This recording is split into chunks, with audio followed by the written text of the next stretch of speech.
On January 19, 2025, the social media platform TikTok went dark.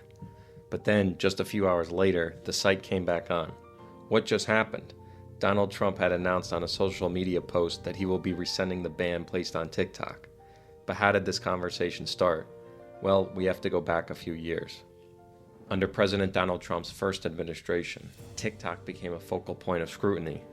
In 2019, an American think tank named the Peterson Institute for International Economics published a report that said TikTok was a national security threat and called it a Huawei-sized problem.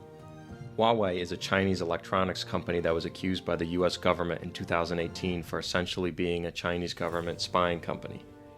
The company was thought to facilitate intellectual property theft, being a backdoor for Chinese eavesdropping, and having very close ties with the highest levels of the Chinese government. TikTok being compared to Huawei greatly alarmed the Trump administration, and in 2020, the Trump administration officially declared TikTok a national security threat. Officials expressed concerns that TikTok's data collection practices could allow the Chinese Communist Party to access sensitive information about U.S. citizens, potentially using it for espionage or other harmful activities. TikTok denied these allegations, asserting that its data centers were located outside of China and were not subject to Chinese laws requiring data sharing. On August 6, 2020, then-President Trump signed an executive order aimed at banning TikTok in the U.S. unless ByteDance divested its American operations within 45 days. A second executive order, issued on August 14th, gave ByteDance 90 days to sell or spin off TikTok's U.S. operations. To comply with the executive orders and avoid a ban, ByteDance explored potential deals with U.S. companies. Microsoft initially expressed interest in acquiring TikTok's U.S. operations, but eventually withdrew from negotiations. Oracle and Walmart emerged as leading contenders, proposing a partnership where Oracle would become TikTok's trusted technology partner, hosting U.S. user data and overseeing operations to ensure compliance with U.S. regulations. However, the proposed deal faced legal and regulatory challenges and was never finalized. TikTok filed lawsuits against the U.S. government, arguing that the executive orders violated the company's due process rights and were politically motivated rather than based on genuine national security concerns.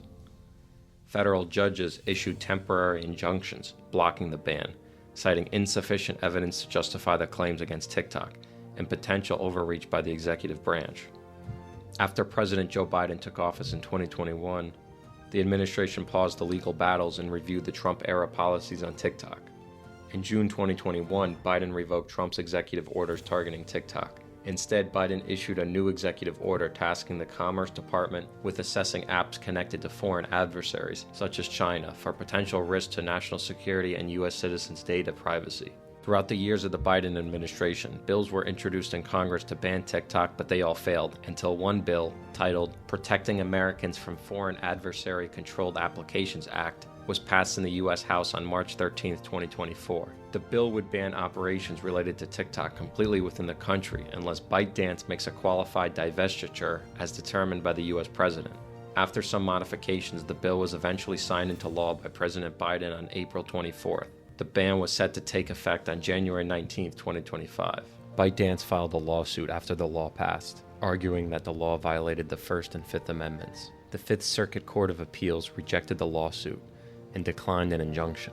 ByteDance appealed to the United States Supreme Court, where they ruled the law was constitutional and set in place for it to go into effect. But while all of this was taking place, Donald Trump was just elected.